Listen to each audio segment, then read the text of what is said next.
If I may take the last motion first. It is true that we have the very exciting prospect of opening up a new traded sector in this country that will create jobs and bring revenue streams to Ireland. We have very propitious wind resources in particular, a green indigenous energy supply in circumstances where we can generate a great deal more than our own domestic requirement. And of course you would only do that if there's a market, and fortunately there is a market. And if we do manage to conclude an intergovernmental agreement with Britain, it will provide tremendous opportunities for a new traded sector in the Irish economy that will employ people in Ireland and will establish revenue streams to local authorities and the Exchequer. I accept entirely that that has to be done with sensitivity, that it has to have regard to local communities and people's apprehensions. There are, as both my colleagues have said, there are a number of big developers out there who are in considerable advance in terms of the preparation of plans to export green energy to Britain.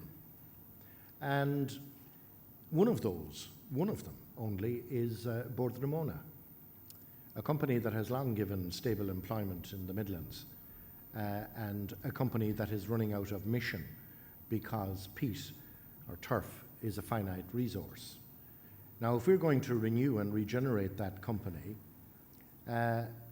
here is the opportunity for it to become a leading company in renewable energy and continue to employ people in the Midlands.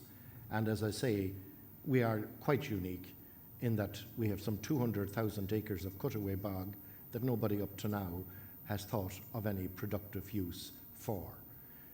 I believe that that can be done within the planning system. I believe it can have regard, as as Jack Wall has argued, with due regard to the interests of citizens. And my colleague, the Minister for Housing and Planning, Jan O'Sullivan, will, before Christmas I expect, announce a new set of planning guidelines in this area for public consultation, and communities will have the opportunity to feed back their views. Chairperson, if you'll allow me to address the second motion, which is the issue of fuel poverty. I appreciate that I'm addressing it against the backdrop of the highest energy prices that Europe has ever seen. And we're 100% importers of fuel and 96% importers of gas. So we are price takers. And in those circumstances, as Councillor McDuff has outlined, there are many people out there, people who are vulnerable, especially older people, for whom the anxiety of discharging their energy bills is a cause of distress and concern. And I want to pick up the point that Mick made about disconnections. We now have protocols in place that where any customer, domestic consumer, installs a pay-as-you-go meter or is a participant in a payment plan, they may not have their energy supply disconnected. And I'd like to use this opportunity to again urge people in the matter of installation of the pay-as-you-go meters. May I also say, Chairperson, that I'm very pleased with the fact that we published the first ever affordable energy strategy, which sets out a vision on the wider question of affordability of energy for low-income households. And we want to ensure that everyone can live in a warm and comfortable home that enhances the quality of life and supports good physical and mental health. The government still faces severe economic problems, there's no doubt about that, but priority must be given to those most in need. And therefore, the strategy, the affordable energy strategy, prioritises what can be done to protect low-income households. And there are 48 separate actions that must be implemented during the lifetime of that strategy. And let me give you just a few examples. Firstly, we must introduce minimum thermal efficiency standards for all rental properties. We must review the national fuel and household benefits package to target cash supports effectively and prioritise colder homes. And we must introduce an area-based approach to mitigating energy poverty to achieve economies and harness community effort. The programme for government was clear that we needed a new way of thinking about the whole issue of energy poverty. This isn't something that we'll achieve overnight, but the strategy is a milestone towards ensuring that we protect the most vulnerable in a coordinated, cohesive and effective way. It is, of course, true that the only long-term solution for those at risk is to improve the quality of housing and the energy efficiency of homes. And it is true that the standard of our built environment is poor and that it didn't improve during the years of the boom. Our priority is to improve the thermal efficiency of as many of those homes as possible. And I was very pleased in September to officiate at the 250,000th house that has been retrofitted and insulated.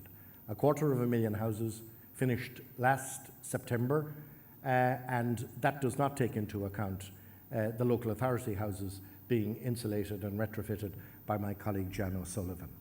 So 100,000 of those are fully subsidised and the work done by the state in the warmer homes category, and 150,000 under the energy retrofit area. So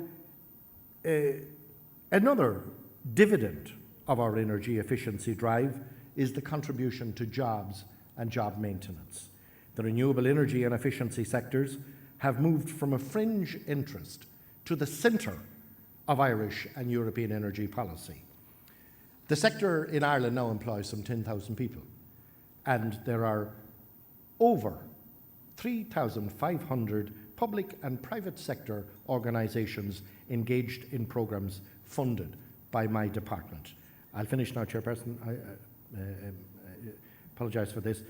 There are some between 3,000 and 4,000 full-time jobs employed in retrofit, and this does not include the Energy Efficiency Fund that I created a few months ago, where 35 million of state investment went in, matched by 35 million from the private sector, and its target is to focus on public and commercial buildings, where again there is a significant employment for workers who lost their jobs in the building industry and workers with skills in that particular area. Finally, let me say that various supports, important supports to address fuel poverty, come under the aegis of the Department of Social Welfare and my colleague Joan Burton. And she and I are committed to reviewing both the National Fuels Scheme and the Household Benefits Scheme in the context of targeting energy efficiency in low-income households. And we're examining the feasibility of aligning income supports with the energy efficiency and income of the home. We believe that we can deliver our priorities more efficiently and we can impact more positively on those experiencing energy poverty through a reorientation of existing allowances. The rest you can read on my website anytime, Chairperson. Thank you very much. Thank you very much.